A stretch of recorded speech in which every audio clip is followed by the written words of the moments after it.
Hey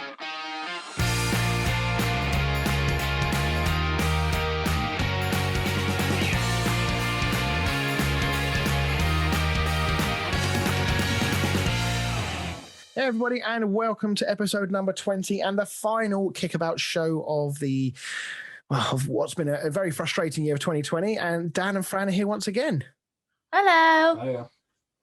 So yeah, it's been a strange year this year. We are going to do a little bit of a look back on 2020 and try and pick out some slightly more positive and fun things about the Premier League in 2020.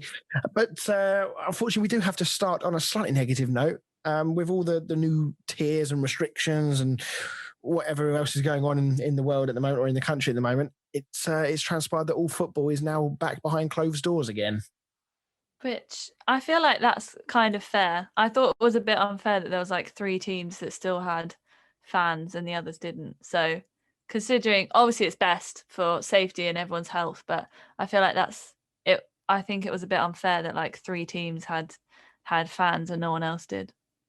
Yeah, there was a lot of talk of that at the start, actually, because obviously at no point did we have fans back in every stadium. I think there was the possibility that was going to happen, and then it all changed pretty quickly. So, yeah, obviously that's now put to stop. Everton and Liverpool were the last 2 teams in the league that were in a tier. I think they were in tier 2 at the time. They're now tier 3, I think. I lose track of what tiers everyone's in. So they can't have any fans, which is obviously everything off. And we've also now had 2 games called off in a short space of time. We had Everton City called off a few days ago, and then tonight Spurs against Fulham. There's been talk of a break, like a circuit break, I think has been referred to, where we have sort of a 2-week gap where we just sort of have no football and let everyone kind of calm down a bit. Do you think that's going to do anything? Is that a good idea, do you think? I don't know. The problem is the fixtures are so close together because there's really not enough time to sort of get the season done, especially with the Euros being pushed back to this year. If that ends up getting postponed again, we've then got the World Cup next year. So would the Euros be pushed instead of the World Cup, or would you? I mean, I get that, but predominantly you have to think about people's health and safety, don't you? First, like if the Euros get cancelled and they just don't do them at all, they don't do them at all. Like you have to put people. I appreciate it would be horrendous to have to do it, but you can't not cancel it because of like the Euros or the World Cup or something. Like you have to put people's health and safety first. If I was on $250,000 a week, I think I'd probably get by. What do you mean? I'd play in a couple of games a week. Yeah. I think, I get where you're coming from. I know that's kind of the in joke, isn't it? That they're paid a lot of money, but ultimately it is about player safety. The World Cup is obviously been pushed. It's the Winter World Cup next year, isn't it? So it's not a Summer World Cup the following year. So there is in effect an 18-month gap between the Euros and the World Cup the following year. I am kind of with you, Dan. I mean, ultimately, the Premier League does not want to have a massive congestion of fixtures. If England want to do something in the World Cup the Euros next year, then it would be best if we didn't cram any more fixtures in than were absolutely necessary. We've obviously got the Champions League and the Europa League to come back in, February that usually returns. So, yeah, there's a lot of football to get done before the Euros next year. So, and honestly, with all the... I can sort of see it working for the EFL because they do not have anything like the stringent procedures that the Premier League do in terms of the bubbles and the testing regimes and all that kind of stuff. So as long as the Premier League teams are keeping to the rules and are, maintaining those bubbles, I don't see a reason. I mean, obviously you're going to get the odd one, but I don't think we should overreact just off the back of 2 games being called off. Yeah, I mean, I strongly disagree with with both of you, just because I'm like, so what if the Euros get like, you're both, I know what you're both saying, and I enjoy football obviously as well, and I know you're both saying that like we have to fit these games in and blah blah blah, but there's nothing on this earth telling us we have to fit these Premier League games in. We have to do the Euros. We have to do what we have to do is sort this bloody virus out, in my opinion. And if the circuit breaker is needed, then it's needed. I'm not saying it is needed, but I'm certain that probably every single football player is not sticking to the rules. Or like, you can't tell me everyone in the football team, in the assistant, like the coaches, all of them are like, it's so easy to catch, especially now that Yeah. I'm sure like there's probably something or some way that they're not all bubbling or anything like that. Yeah, but that's just my personal But opinion. football has a massive financial impact on the country. It's probably the country. Oh yeah, I mean there is that as well. But yeah, just trying to add that. But anyway, we can move on. Yeah, obviously the new variant is going to have a big impact. As you say, there are so many. There's families. Are they sticking to the rules? As you say, it's so easy to catch. It could just be they catch it from someone at the shops. You know, you just don't know. So it may be that it becomes so bad and games get called off left, right, and centre that the decision is effectively made for them and the circuit breaker becomes needed. So as of right now, I don't think it's needed. But if more happen, then yeah, I think it will be needed, and it would be a good idea if it gets worse. And is it unfair to the other teams? Like, obviously, it's been called off for City, Everton. So is it now being deemed unfair by other teams that City and Everton are getting like a break and rest time, whereas Tottenham and Fulham are getting like their players that are fit and healthy are now getting a lot more rest time than other players? The fixture that's been postponed will be crammed in somewhere else. So but they are getting obviously a lot of rest time. I'm just saying, is that something that people will think about or be annoyed about potentially? I've not seen it yet. I guess it is, you know, for Everton and for Spurs, who were the two teams involved that didn't have the COVID outbreak. It could be seen as that. I don't think, given the number of games that are being played, I don't think the extra 2 or 3 days is going to make huge differences. I don't know. Maybe it will. But yeah, I've not seen it as an argument that's been used yet to suggest that people are whinging that they've had it. But ultimately, it's not like they can do anything about it. No, true. So yeah, but that's our little mini COVID chat. Maybe we'll have like a COVID alert every week. God, I don't think people need to hear any more about it. I think. Yeah, all right. Point taken. Right, let's get on with the show then, shall we?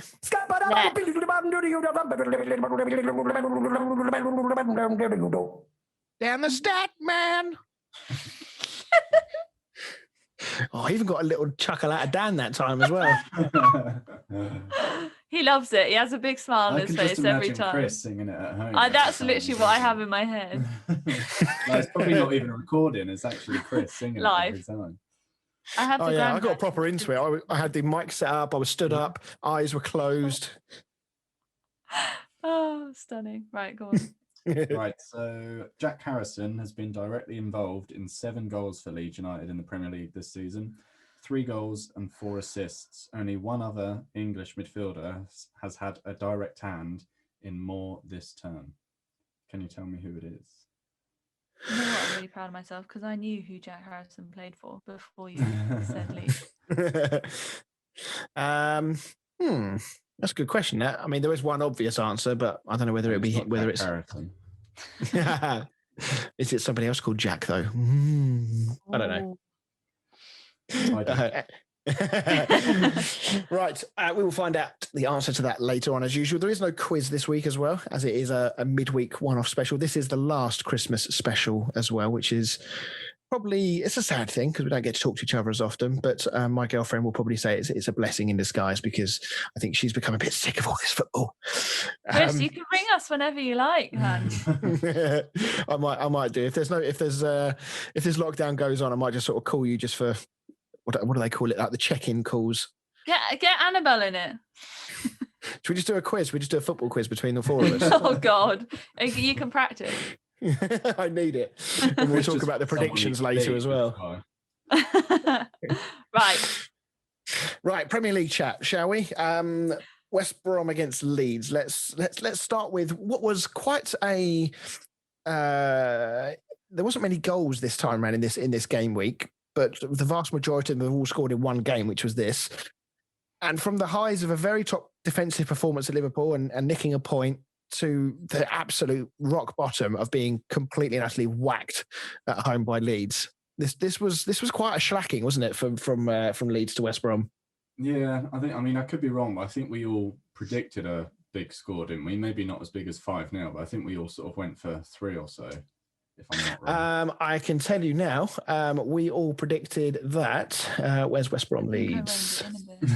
I'm well annoyed. I feel like I said 3-0, but I mean, I could be. Yeah, you did. So when we will get to the prediction later, Dan, you did have quite a good week, I'll be honest.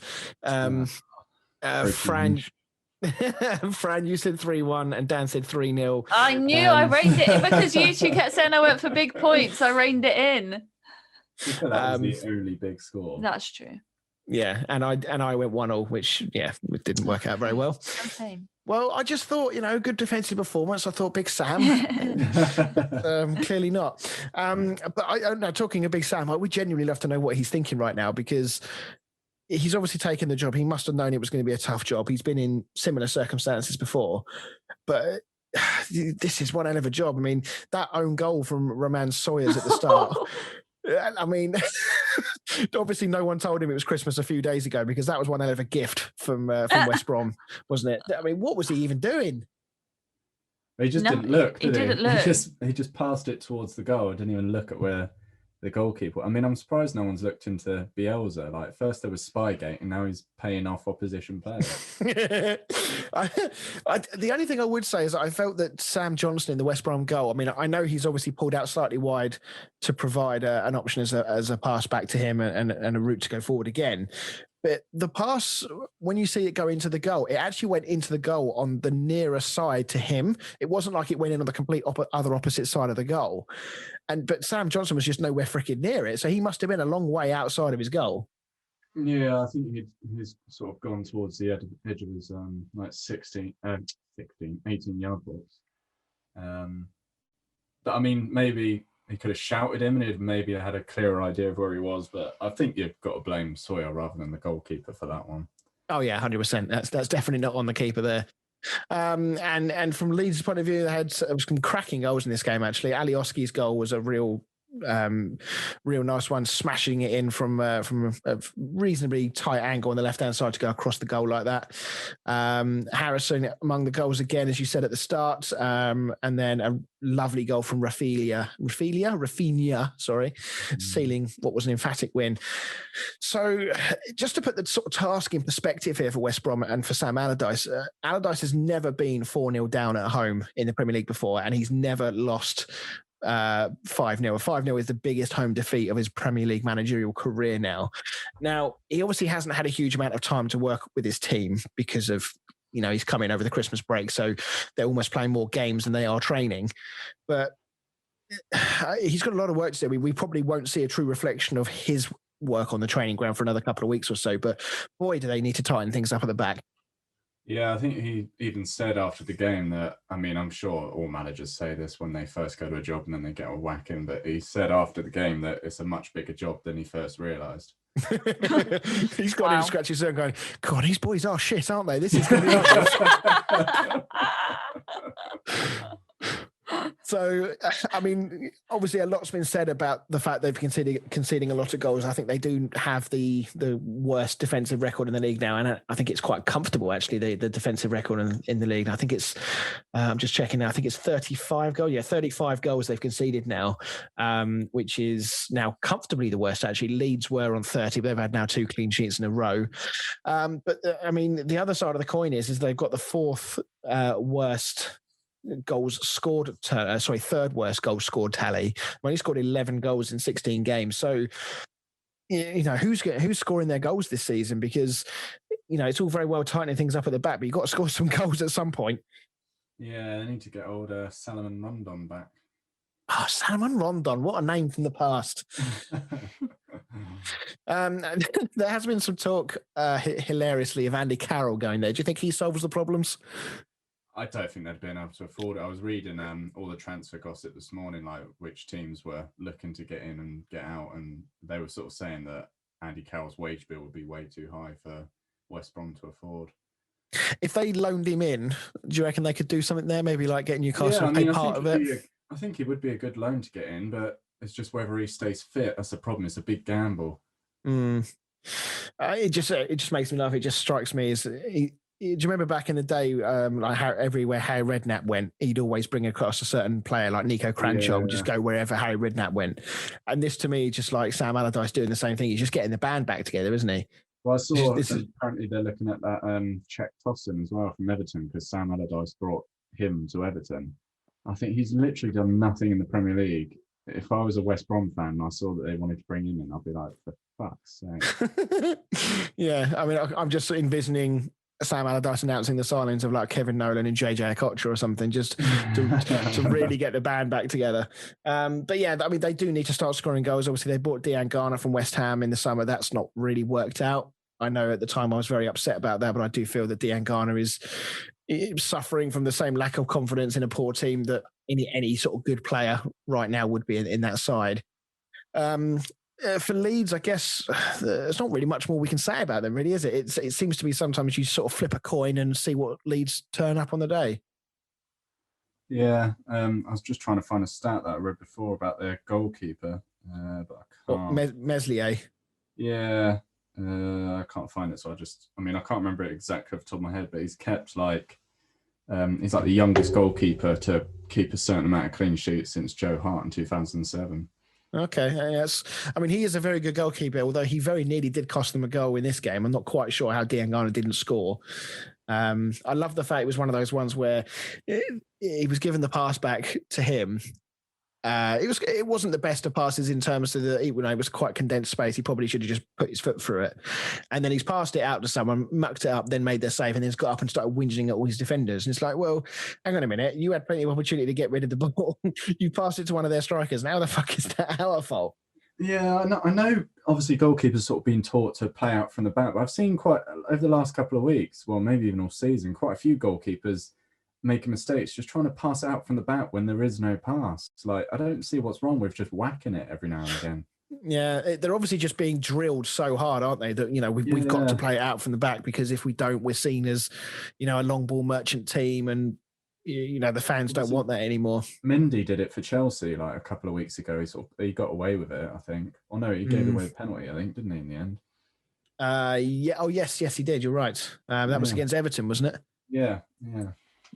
So, and then one other player I just wanted to talk about as well, one that's sort of caught my eye in that Leeds team, one of many, I suppose, is Rafinha. All action Brazilian player. He's got a lot of flair about him, and he's an exciting player to watch. He reminds me a little bit of Arjen Robben, the way he cuts in on that left foot. Yeah, he's a very good player. I think he's quite young as well, and quite unheard of. Quite young. Whenever you two say that, you mean they're 25. Well, I would say he's like 22. Which is quite young. No, he is young. But when you two are like, how old is it? When I ask either of you how old someone is, you're like, 25? He's 24. But no, he is turning into a great player for Leeds, isn't he? I mean, I'm trying to see where he came from. I think he came from Rennes, yeah, in France. Bit of an unknown, as you say, but I guess any player right now going into that team, if Bielsa believes in them and gets them playing, I guess any player can go there and improve. Yeah, definitely. Do you think Bielsa left it quite late in the summer to sign the new deal? And I believe from memory it was only a 1-year deal as well. I could be wrong in that, but let's just say, for argument's sake, it is a 1-year deal, even if it's a 2-year deal. I do wonder, whichever coach comes in next after Bielsa, because at some point he is going to leave, whether it be 1 year, 2 year, whatever. Yeah. It's going to be quite the task for another manager to come in and either try and carry on what Bielsa has done or implement his own style. And I just wonder whether that transition period is actually something to be very, very wary of if you're a Leeds fan. I know that's being very negative based on, given how good they're being at the moment, but that thought did cross my mind earlier in the week. Yeah, I think if they're going to try and keep this sort of style of football that Bielsa plays, they're going to have to be very specific with who they pick to replace him. Yeah, and I wonder whether any new manager that comes in as well has also got to keep that high press, that work rate up as well. And that's not going to be easy. There aren't many managers that can, push a team to work as hard as Bielsa clearly can. Well, each manager has their own sort of style of play. I mean, they wouldn't suit like a Jose Mourinho, not that he'd go to Leeds, but they wouldn't suit that sort of manager. They'd have to be very specific with the manager that they go for. Yeah, that would be something, wouldn't it? After you've had, all action Bielsa and then get like Tony Pulis in or something. Yeah. Right. So, but yeah, good stuff from Leeds again at West Brom. A lot of work to do for them. Let's move on to Chelsea against Aston Villa. We've obviously talked about Chelsea quite a lot recently, as have Aston Villa, as we have about Aston Villa. This wasn't quite the big all action barnstormer game that we thought it was going to be. It was still a good game, but not quite lived up to what I was hoping it was going to be. So it was 1-0 a fair result in the end? Yeah, I think so. I think Chelsea were under pressure, definitely in the second half. Villa seemed the more likely to score the winner, I think, than Chelsea did. Yeah, Giroud getting that goal again. He's becoming a massively important player for Chelsea at the moment, isn't he? With the other players like Werner and Havertz still not firing. Yeah, I think he's trying to get his way back into the France squad, isn't he, Giroud? So I definitely recommend keep playing him. Yeah, I'm seeing some talk of Giroud being linked away with other teams. You do get the feeling that he's being used currently because Werner and Havertz are not really scoring, and you wonder if Werner suddenly did start firing, does that mean the end for Giroud again? Yeah, I think so. I think he'll always be, because they've got Tammy as well, and I think he's gonna. I would say Giroud's probably his third choice out of the three, but the other two just aren't performing at the moment.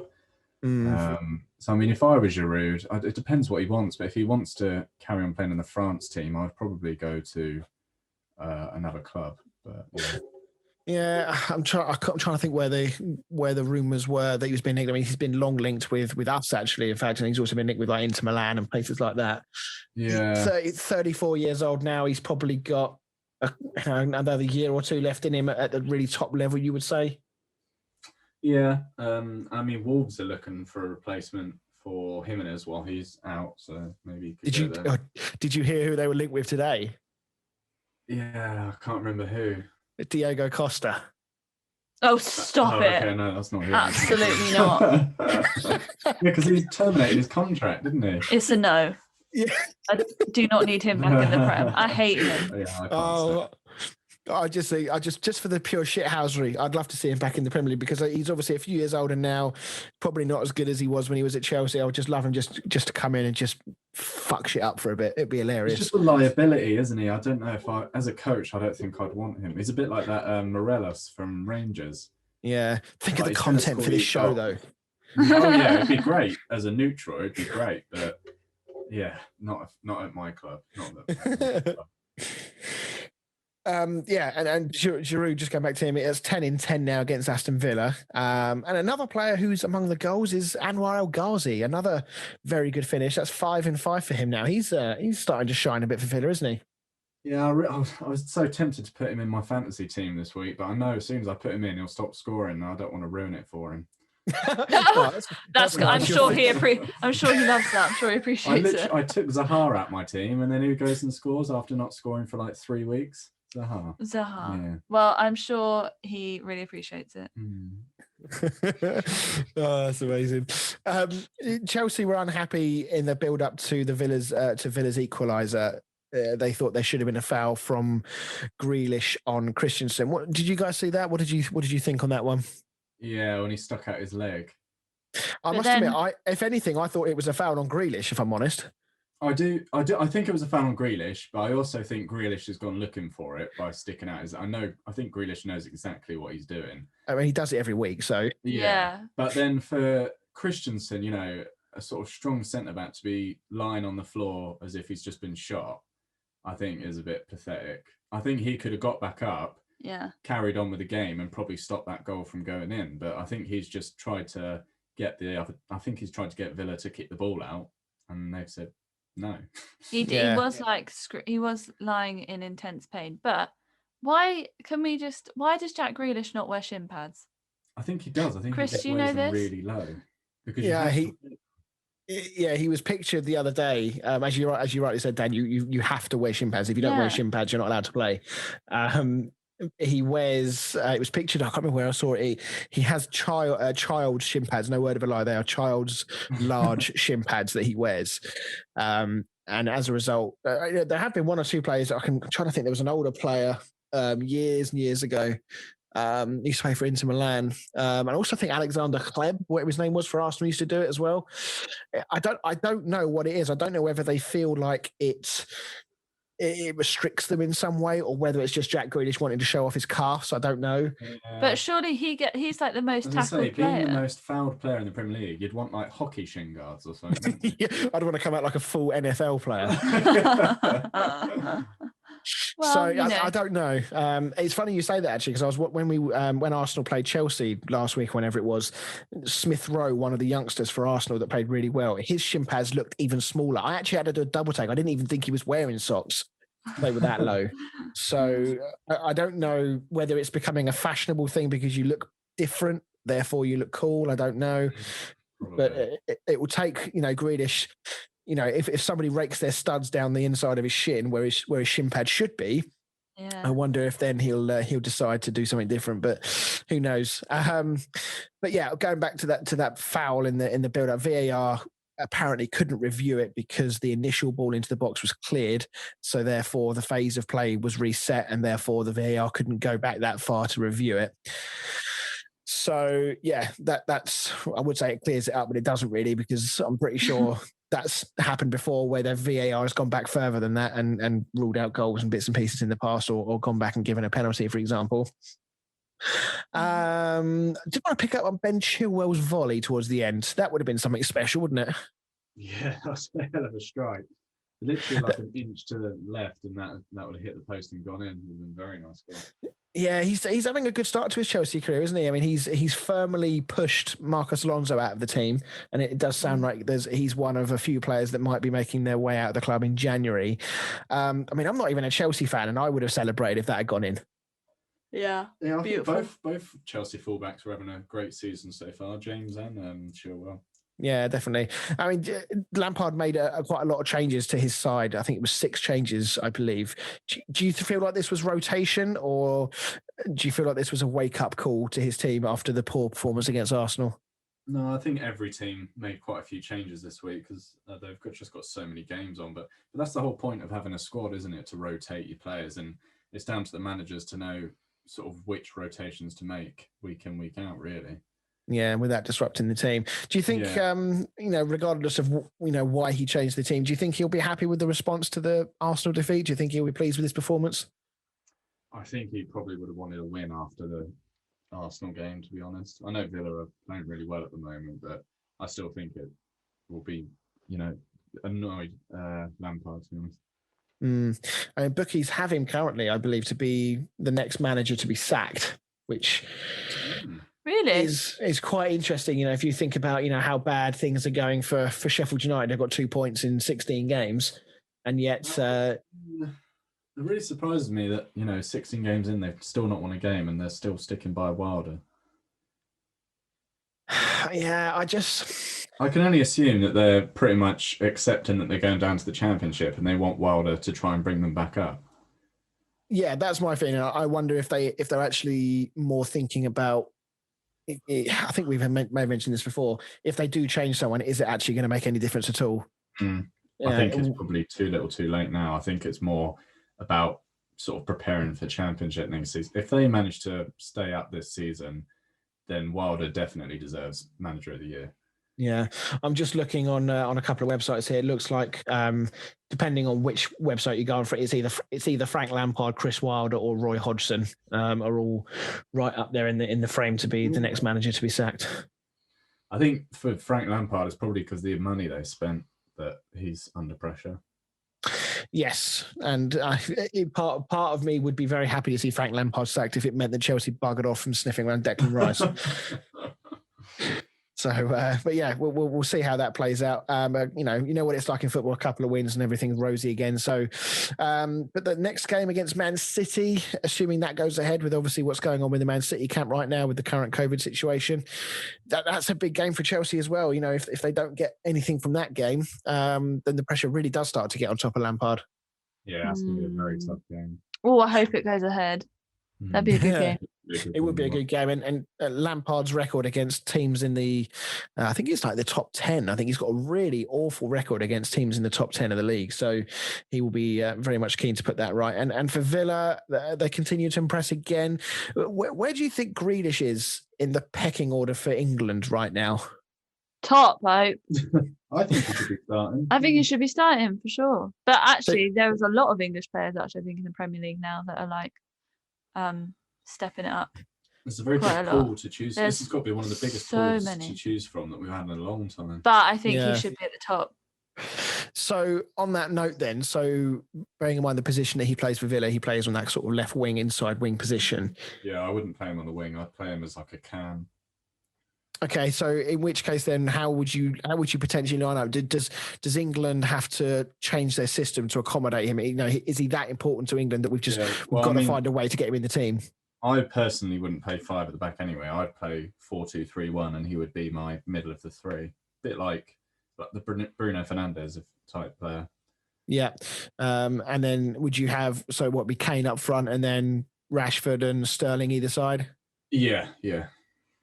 Yeah, no, I'd go along with that. I wonder like Declan Rice and Jordan Henderson or something similar to that as the two sort of players sat in front of the defenders, just playmakers type thing. Yeah, I do wonder whether how Jack Grealish would be, because obviously he does play that left wing position so well. He likes to run at players. He likes to sort of draw those fouls out wide and come in from those wide positions, a little bit like Rashford does for United. So I wonder whether Grealish would be as effective from that cam role. Yeah, I mean, I would play some friendly. You know, if I was manager, I'd play some friendly, see if he can play there. And if not, I think, unfortunately, it'd have to be a bench player, and then you'd bring him on to replace the likes of Rashford or Sterling, because then you've still got Sancho on the bench as well. So there's a lot of players to choose. I mean, Sancho's probably fallen down the pecking order a bit because he's having not a particularly great time in Bundesliga right now from all accounts. I don't think he's scored this season yet. So, be interesting to see how Southgate lines up. I'm not sure what England's plans are between now and the Euros in terms of, what games we've got left, because obviously all the Nations League stuff, I believe, is now finished.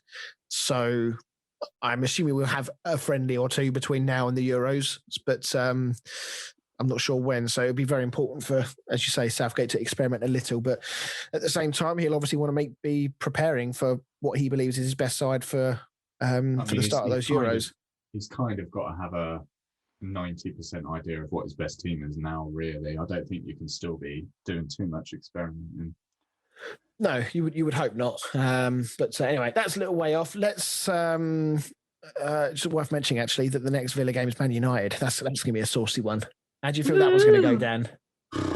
Well, I didn't think we'd beat Wolves, and we did. We managed to get the winner. So, I mean, if we can keep on winning and just keep that form going, with Bruno in the side, mate, anything can happen. Good old Bruno. Right. Okay. Let's head to a break then. After the break, we'll talk about another Premier League game, and then we're going to get into some other bits and pieces. We're going to take a look back on 2020 as a whole, talk about some of the stuff that made us laugh, what our favourite goal of the year was, and then talk about all the other bits and pieces like our predictions. And we'll get the answer to Dan's Statman question. See you in a minute.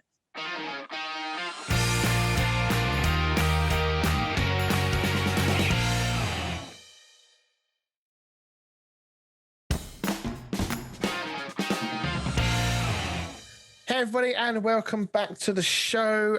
We again haven't done a listener segment this week just because it's been lots of craziness and lots of football going on, so we will get back to doing that segment next week. It's not really much else, and usually we use this part of the show to talk about extra bits and pieces and whatever's going on, but there's anything going on right now.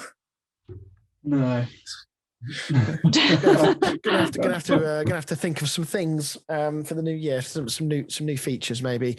But anyway, let's get on and talk about the Premier League. So just the one further game we're going to talk about, because it was quite a dull week of games actually, or a dull game week with not many goals going in and not huge amounts to talk about. So we will just talk briefly about Burnley against Sheffield United.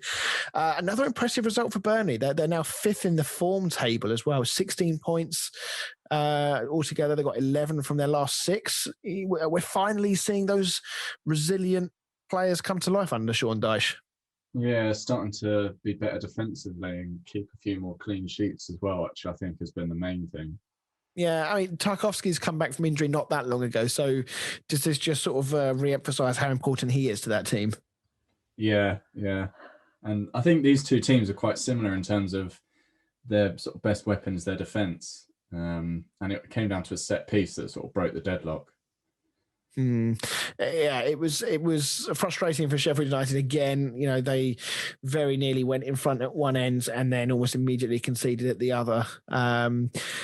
For Burnley, though, do you think that we're now going to start to see them put a little bit of distance between themselves and the teams at the bottom? I think so. I think they've got good enough players to start to sort of push away from that bottom three. But yeah, we'll see. I mean, with the fixtures being so tight, you never know. A few injuries and they could be back to square one again.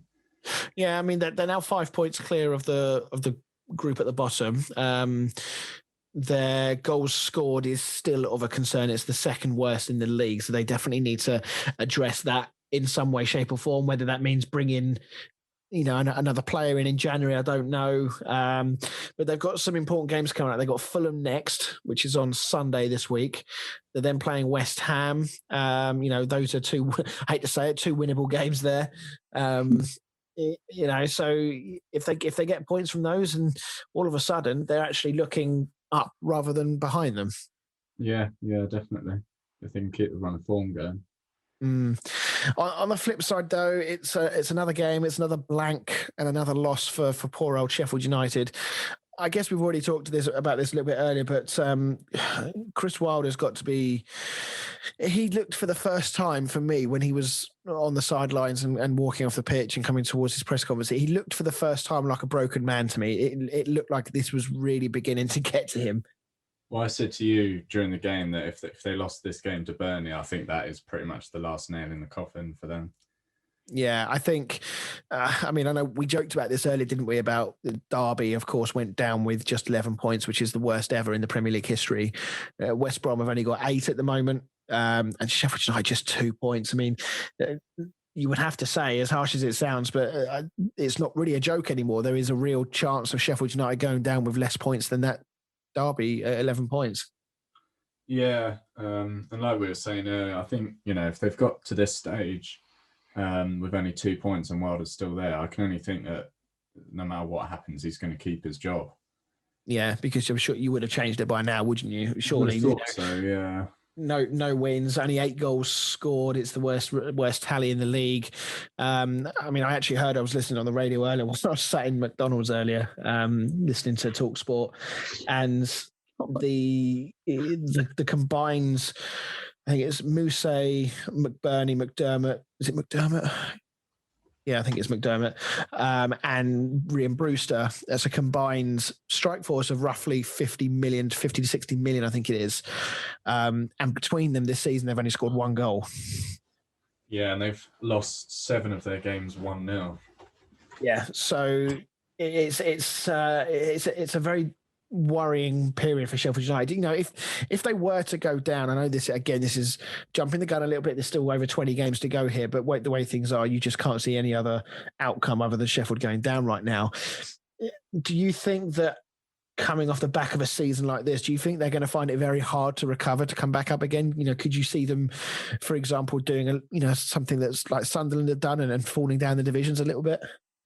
Yeah, Watford and Bournemouth are sort of looking at like they may come back up, but they had much stronger sides, I think, than the Sheffield side have. Yeah.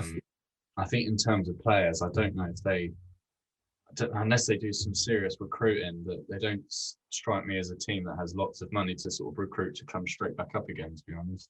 Yeah. Obviously Norwich last season went down with somewhat of a whimper, not as bad as this, obviously, but they were, losing more often than not, especially in the sort of second half of the season. They had a very, very poor run, but they're currently top of the championship. So it's not beyond the realms of possibility that a team can have a very, very bad season in the Premier League and then bounce back and perform really well in the championship. But yeah, I do worry for Sheffield United, I have to say. Do you feel like money is the answer here, or do you think they need a change of style? Do they need to just, sort of throw caution to the wind and just go for it now because they've got nothing to lose? I don't think it's worth spending any money in January, to be honest. I think it would be a waste, and you get these players in on Premier League wages, and then you'd be stuck with them in the Championship. I think, to be honest, now it's more a case of just planning for the Championship and trying to come back up next year rather than trying to survive this year. Yeah. I mean, you would imagine most players these days have clauses in their contracts, which would mean that if they were to get relegated, that they take, whatever it may be, a 30, 40, 20%. Yeah. Exactly. So you would hope they've covered themselves financially from that point, but there's a good chance that quite a lot of their players are still on reasonably low wages from the Championship anyway. So yeah, financially, and obviously with the parachute payments as well, they'll, with a bit of luck, they'll be okay financially. But it's a shame to see them potentially bow out this season with such a whimper, given how good they were last season and how impressed we all were with how they played. Yeah, I think that's the crazy thing, the fact that they nearly qualified for the Europa League last season. It wasn't until the last sort of 10 games after COVID that they dropped away. Yeah, it is. It's sad. I like Chris Wilder a lot as a manager. I don't. It's one of those situations where you almost wouldn't wish it on anybody, regardless of your feelings towards the side. Maybe Millwall. Wouldn't bother me too much, but yeah, I don't know. But anyway, we hope they can at least get a win sooner rather than later and just lift their spirits a little bit. So. Right, let's talk a moment about 2020. What an amazing year it's been, hasn't it, guys? Weird, very weird. Excitement. Listen to that excitement. To be fair, it's not been that bad. It's been pretty bad. Well, it hasn't. We're all still here. We're all still healthy. Indeed, but it has been a very tricky year for football as a whole. Premier League clubs obviously in a better place to survive than some of the clubs in the Football League. We've lost one club, I believe, and I know there's lots of other clubs that are, not a million miles away from being in such a bad financial situation that they go under. So hopefully the bailout that came not long ago will help them. But we wanted to take back and look at the positives of 2020. So we're going to talk about what our favourite goals of 2020 were.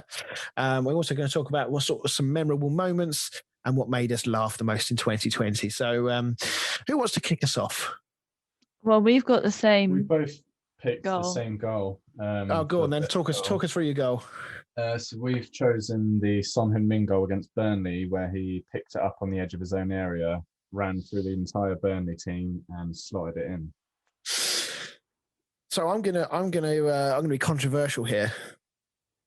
I don't think that goal should be given as much credit as it has got. Go on. I know that's controversial, but I watched it back again today, and I know I think it also won the what do you call it? The goal of the Pushkas Award or whatever it's called. Yeah. So yeah, it's been given this recognition, and I think I watched the replay again today, and I did think this at the time. When you have a player that runs as far as he did, I mean, he picked it up, as you say, on the edge of his own box, and he runs the entire length of the pitch and finishes it very, very well. But unless it's a messy, I'll call it a Messi-esque run where he's literally jinking and dodging tackles left, right, and centre. For me, this was more about bad defending than it was good attacking. Because when you watch the replay back, if you watch his entire run from one end of the pitch to the other, he only actually dodges, and I use the word dodge loosely because they were only half challenges. There's only 2 challenges that come in. The rest of the time, nobody even puts in an effort to even stop him. I'm not taking anything away from the fact that he's done this lung-busting run, and there's still a lot of work to do. But I'm not sure it deserves the credit that it got. Fair enough. You're entitled to your opinion. I presume you don't agree then.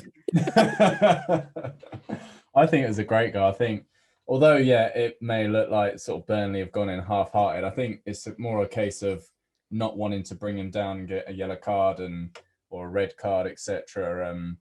It's one of those that looks really easy, but I don't think it is as easy as it looks. Well, I mean, he's been given the Puskás Award. Loads of other people have praised it, so it might just be me being old and miserable that Can I guess your goal? I've got 2 goals actually. Okay, is one of them Lanzini? Yes. Well, I mean, in the context of the game where we were 3-0 down with like 9 minutes to go, for the pretty much the last kick of the game to be a goal of the quality that was, that's really why I picked it. Was that not only was it an unbelievable goal, but just what it meant in the actual game itself as well. But the other goal I picked was James Maddison's against Man City when they beat them 5-2, whatever it was, at the Etihad early in the season. Where he just sort of picked up the ball on the inside, left-hand side of the pitch. No one particularly closed him down, so he thought, screw it, I'll have a go. And he just bent it absolutely beautifully into the far top right-hand corner. So, yeah, I know that people are going to groan because I picked Lanzini, but I can't think of too many better goals that have been scored in 2020 than either of those two. I mean, there have been some good goals, don't get me wrong, but I think those two are the two best ones for me. Fair enough. Right, let's talk about our. Should we go funny moment or should we go memorable moment next? Go funny. Okay, so I'll kick this one off. So I actually I wanted to go with. Do you remember the Liverpool Man City game when Pep absolutely lost his freaking mind with VAR? Do you guys remember this, where he was shouting twice at the at Mike Dean of all people, the fourth official, when they were denied a penalty for the second time because of VAR? Do you guys remember this? Yeah, that's my funniest moment. Oh, is it? So the reason I didn't include it was because after I'd done some digging on it, I actually found that it was in November I thought it was 2019 that he did it. I thought it was a Champions League game, so I thought, it had to have been in like February at least. No, well, I mean, unless I was looking at the date that wasn't associated with this game or not, but as far as I know, it was November 2019. But I mean, it's worth mentioning anyway, just because it was hilarious.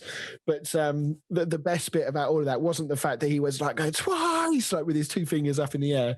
It was the condescending sarcasm that when he went out to the referee afterwards, he was going, "Thank you so much, thank you so much." Oh God, that was brilliant. So yeah, that would have been mine, but we'll include it just for the sake of it, just in case I'm wrong. But the other one, frustratingly, is another. It's actually the kickabout derby. It was during the Manchester United West Ham game. At the tail end of last season. So I don't know if you remember this game, Dan. So do you remember the penalty that Pogba gave away? Yeah, because he put his hand up. Yeah. So do you remember what happened after that? Yeah, one of your players took the piss out of him, Antonio or something, wasn't it? Yeah, so basically they come out onto the pitch for the second half, and Antonio's having a chat with Bruno Fernandes, and Bruno Fernandes has obviously said, I'm not sure it was a penalty or whatever. Antonio's then mimicked what Pogba did, and then the both of them just start pissing themselves laughing, and then the camera just pans slightly to the right, and behind them is Paul Pogba, and it just focuses in on his face. Honestly, if looks could kill, it was like the betrayal on his face. It was just brilliant. Oh dear. So that was my funny moment of the year. I thought that was brilliant. I didn't really have one until I don't really know why this tickled me this morning on Match of the Day, but we were watching back the Leeds West Brom highlights, and it is when Rodrigo scores his goal. He runs over to celebrate, and whoever he celebrates with first, he smacks him in the face. And then they're just like bent over, like holding their face, and then it like repeats the goal, and then you go back to them celebrating, and he's still there, like holding his face. I don't know why, but it really got me this morning. I think there was one similar with Aston Villa at some point earlier in the season where Dan John McGinn got poked in the eye, and he wasn't even involved in the celebration. He was on the outskirts, and somebody the other side has jumped over and poked him in the eye. Oh dear! Dan didn't even see it. I made him rewind it so that he could see it. Right, let's finish off then with our memorable moments of the year. So this could kind of be anything really. I guess it could be a goal, it could be a funny moment, it could be a massive result for a team. What did you guys go for on this?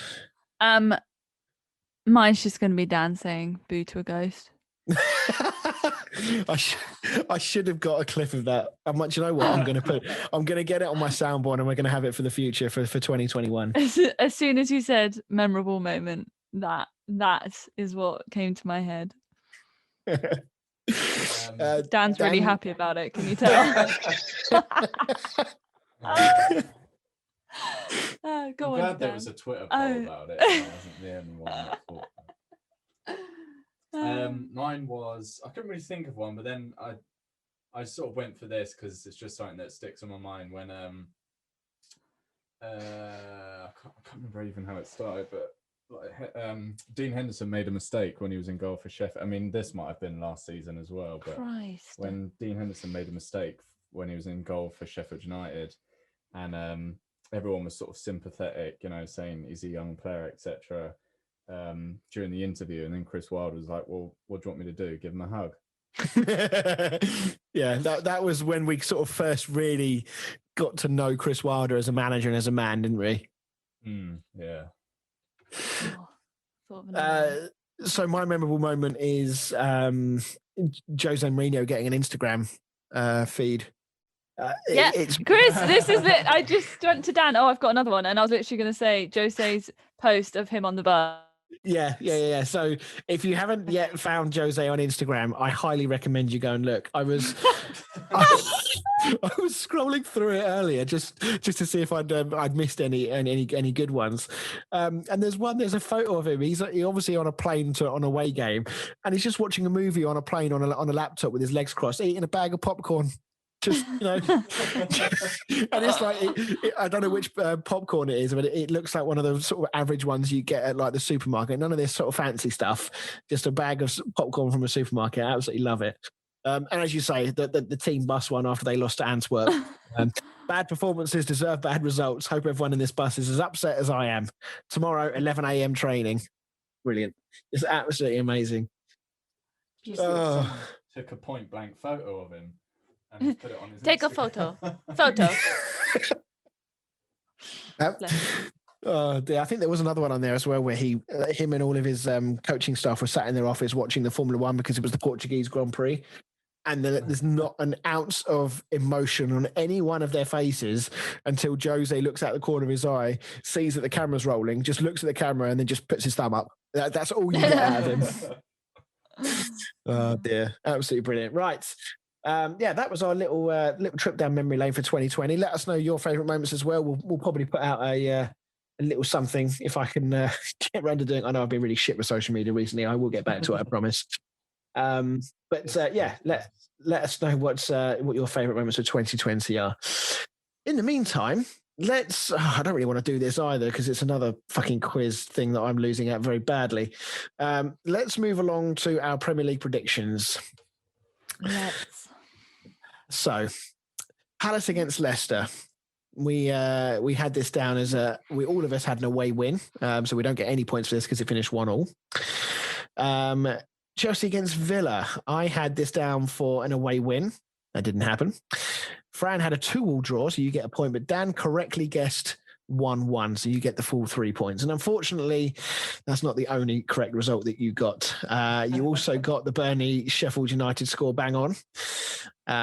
You also got the Brighton Arsenal game, the correct results. You get a point, as did you, Fran. You'll notice I haven't said my name yet because I haven't got any points yet. You kept going against us for a second. That was my tactic, was to go against you because I thought that's the only way I'm going to catch up. But in hindsight, the reason you guys are scoring well is because you keep getting it right. And yeah. So yeah, I did. Thankfully, I did get a point for Burnley Sheffield United actually because I did get that Burnley win, just the wrong result. Fran, you got a point for guessing a draw in the Southampton West Ham game. West Brom against Leeds. I said 1-1, fuck's sake.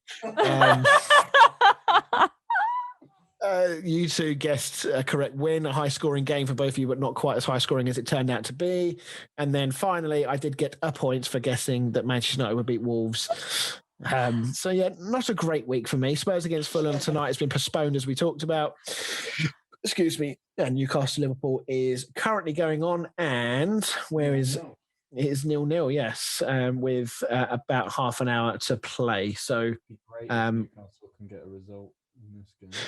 yeah, I mean, to get me 3 points, I need Liverpool to score 4 goals in the last half an hour. So I'm not holding up much hope for that either.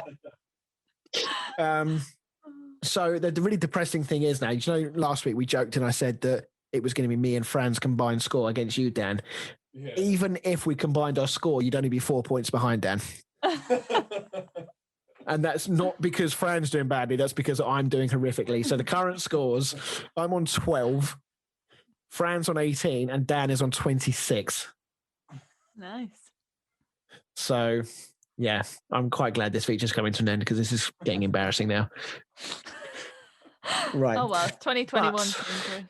But we are going to do it for one final time. We are going to do the New Year's fixtures. So they're split across 4 days this week, actually, rather interestingly. Have we got any games being doubled up here, or are my eyes deceiving me? 1, 2, 3, 4, 5, 6, 7, 8, 9, 10. Double up? No. It must be. Somebody must be playing twice here. Bear with. This is ridiculous. Hang on. 1, 2, 3, 4, 5, 6, 7, 8, 9, 10. No, I just can't count those 10 games. Right. Okay. Ignore me.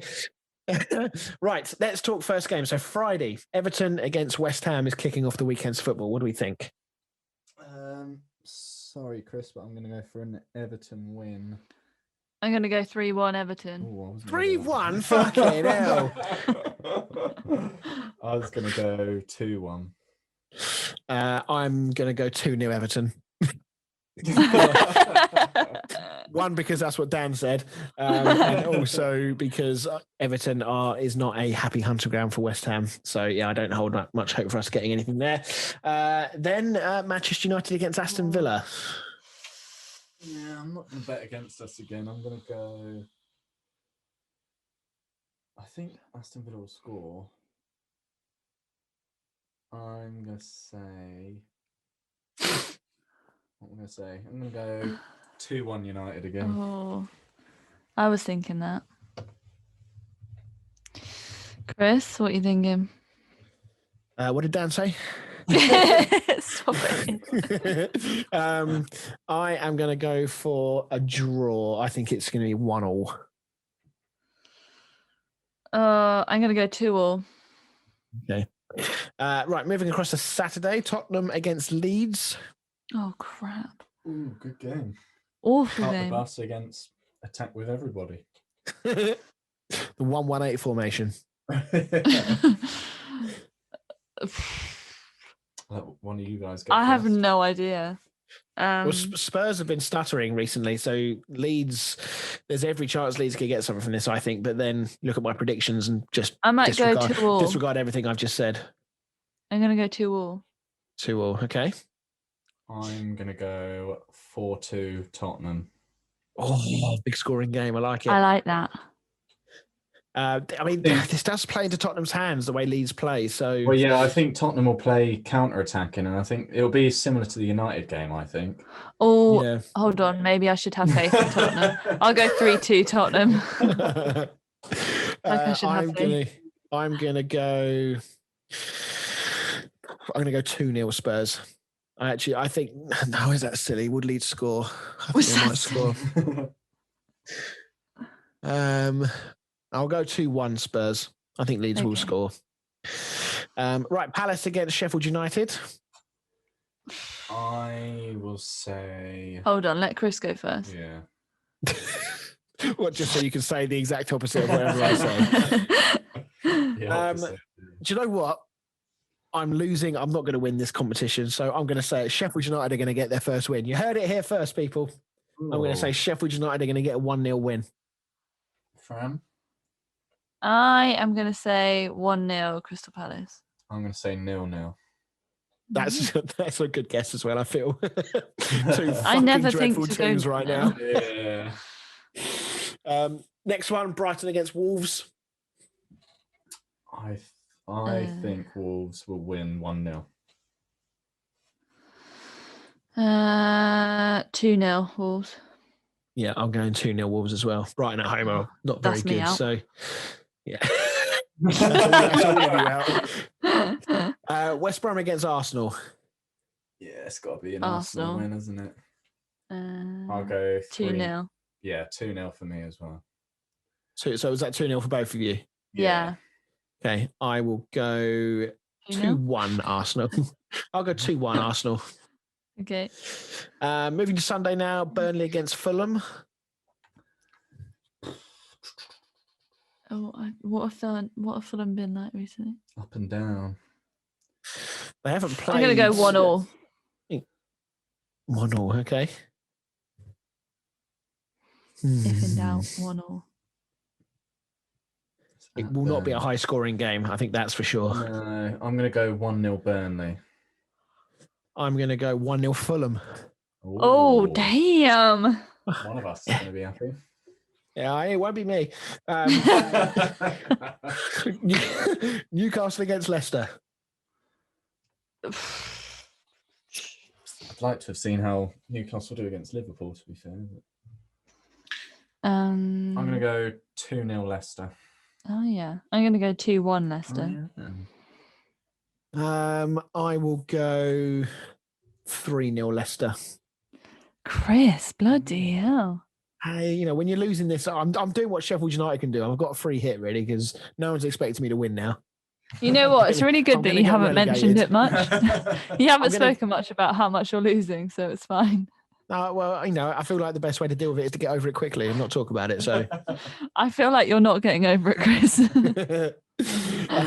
And then last game on Sunday afternoon is a corker of a game, Chelsea against Man City. Yeah, I'm going 1-1. Oh, yeah. Yeah. I hope it's more than that. Yeah, me too. I'm hoping for a good proper game here. I think they'll cancel each other out. Like Tottenham and Chelsea did, yeah. I'll go 2-2.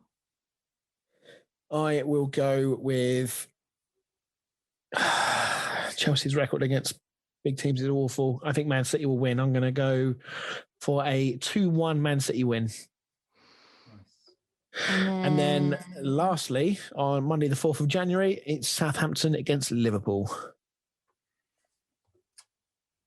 Liverpool are quite good against Southampton, I think. So I'm going to say 3-0 Liverpool. I don't know. What have Southampton been like recently? Poor the last few weeks. Yeah, they've not been scoring many goals either. Chris? Danny Ings is back and playing. He wasn't. He did score against us. Yeah, was it yesterday? We played yesterday, but it was ruled out for VAR. But he did take it very well. But yeah, as a whole, Southampton are definitely stuttering a bit. No win in 4, I believe. What are you going to say? I'm going to say a 2-0 Liverpool win.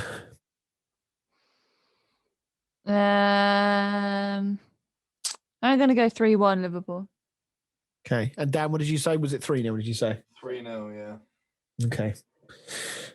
Right. And that will be the final Premier League predictions that we do, unless we decide to carry on doing it, at which point we will start again, of course.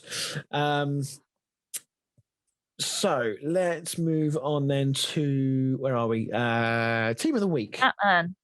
Oh, Team of the week. we're doing Team of the Week. So you just want to hear that jingle again, don't you? I do. I just love it. Right. So yeah, Team of the Week. No one has been seeing it on social media because I've been incredibly bad at putting it out there. Who went through it first last time, Dan? I feel like it was you. Can't remember. Yeah. I can't remember who it was. Okay, I'll go. I'll kick us off. So this week our teams are unsurprisingly quite similar given how the games panned out this week. So I've gone for De Gea in goal. I've gone in the back 4. I've gone Alioski, Ayling, Ben Mee and Craig Dawson from West Ham's because he came in from Watford at the end of the season and everybody looked at it as being a bit of a, we just need a few bodies, so we'll just bring anybody in we can get our hands on. He hasn't played all season. This is his first game for us. And he looked really good. I have to say, he put in a really good performance. So hats off to him for being able to come in and put in a performance like that. And then midfield, I've gone for John McGinn, Jack Harrison, Saka and Harvey Barnes. And then as the strikers, I've gone for El Ghazi and Rafinha. Nice. My team is pretty much exactly the same. I think there's 2 players in my team different to yours. So I've got De Gea in goal, the back 4 of Ben Mee, Tarkowski, Ayling and Alioski. My midfield is Phillips, McGinn and Harrison. And then my front 3 are Saka, Barnes and Rafinha. Yeah. As you say, I think the way the games were this week, I think there was no real chance of having a wide selection of players to choose from. It's just the way it all kind of panned out. Right then, so looks like we are finishing the show then with this.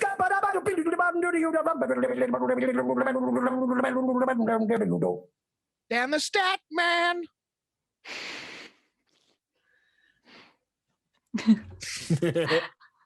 Come on. I was waiting for you. I thought you were right. Since his Premier League debut in February, no player has scored more headed goal. No, that is the wrong stat. Wow. We try again. Jack Harrison has been directly involved in 7 goals for Leeds United in the Premier League this season, 3 goals and 4 assists. Only one other English midfielder has had a direct hand in more this term. Can you tell me who it is? So did you say this season? This season. Okay, so let's reel off some names. Obvious one is Jack Grealish. Mm-hmm. Is that it's not him? Yeah, it is him, yeah. Oh, yeah. I thought that was going to be a bit too obvious. I was going to start reeling off like James Maddison, that sort of thing. Yes, Jack Grealish. Oh, that's a shame. Usually when I get one right, that's usually a win for you in the quiz, Dan. So as we mentioned, I did make it to the New Year just with Fran's game show, with Football with Fran. So we're getting ever closer to that forfeit, aren't we? Which is scary. Have we had any thoughts about what that could be yet? I've had some thoughts, Fran. I'm sure you have, Dan, but I'm gonna. No, I haven't yet. Okay. I haven't thought about it yet, Chris, because I've got faith that you'll pull it back, so I don't have to think about it. What, from 9-5? Yes, always have faith. Excellent. Right. Well, that wraps up the Kickabout for 2020. So it's been 20 great episodes. I've really enjoyed this year. Yeah, very good. So we are obviously going to be reverting back to our usual Monday night recording to a Tuesday release from next week onwards. So we will speak to you all then. So from all of us here at the Kickabout, which is just 3 of us, I make it sound like there's a really big team involved. So from me, Dan and Fran, we wish everyone a very happy and safe new year, and we'll speak to you all next week. Bye-bye.